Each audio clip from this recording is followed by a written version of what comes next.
As we reported earlier, President Biden granted his son Hunter a full and unconditional pardon Sunday after the younger Biden was convicted in two separate criminal cases earlier this year. The president claims those charges were instigated by his political opponents. The pardon clears Hunter Biden of all crimes he has committed or may have committed over nearly 11 years from January 2014 through December 2024. The broad sweeping pardon comes despite the president's previous claim he was not even considering taking such an action for his son. Lindsay Chervinsky joins me now. She's the executive director of the George Washington Presidential Library and the author of the book, Making the Presidency, John Adams and the Precedents That Forged the Republic. Lindsay, thank you for being here. Can you talk to us about the power within the Constitution that grants the president this power to pardon? What is its intent? Sure. Well, thank you for having me. The pardon power is one of the most expansive and unlimited powers granted to the president. There are almost no checks on this power. And a lot of that is because there's also been no jurisprudence, or very little jurisprudence, I should say. So we also don't really have a sense of exactly where those parameters are because they just haven't really been tested in court. The purpose of the pardon power was really to grant clemency, to try and grant mercy with an understanding that sometimes, even with the best of intentions, the judicial system just gets it wrong. Or maybe someone did commit the crime and they are guilty, but they don't necessarily deserve the harsh punishment.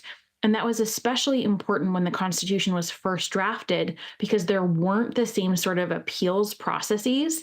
There weren't public defenders that were given to every defendant. There weren't certain rights that were laid out to help protect people in court.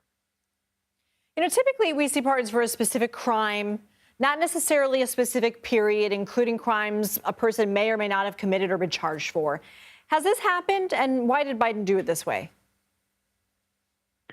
Well, I think perhaps one of the closest parallels is actually the pardon of Nixon, because that pardon given by President Ford was all-encompassing. It was for punishment that had not yet been granted out yet, and it included sort of all potential crimes that may have happened while he was in office. And so that sort of wide, broad, sweeping pardon is something we don't actually see very often, but was granted in that particular moment.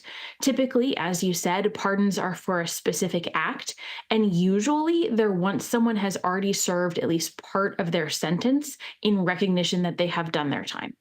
Is there concern for future presidencies and a precedent being set?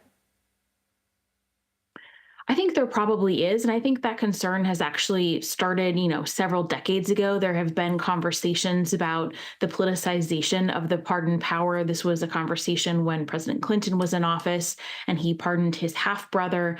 This was a conversation in the first term of President Trump when he pardoned people who were potentially witnesses against him in cases, especially obstruction cases in the Russia investigation. So I think there has been an ongoing conversation, but we've never seen a president pardon one of their children. And so I do think that is an escalation, and that is something that people are probably going to continue to discuss, whether or not this huge power should really be entrusted to just one person. Lindsay Chervinsky, thank you for joining us. Thank you.